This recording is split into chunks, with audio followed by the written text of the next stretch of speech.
So as I mentioned in the previous videos, there's going to be automated emails that can occur when someone signs up for your webinar, right? To remind them to join the webinar. Also, there are going to be automated emails if they missed the webinar, right? Letting them know that there's a live replay that they can watch. And you can also segregate those emails into people that attended versus not attended.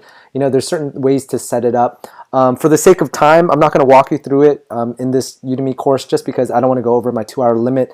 But if you simply go to Google, you search ClickFunnels auto emails, you click the first link, which is here. They actually go through it in detail for you with videos too. It's a really great walkthrough. Anything you need with ClickFunnels, you can go through their kind of support platform, which is right here in front of you, and it'll show you how to set up your auto emails. It'll even show you how to set up text messages.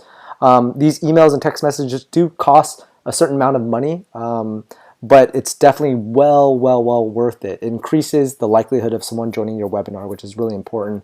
You can set up your abandoned cart emails here on the left by clicking this, and they'll show you how to do that as well.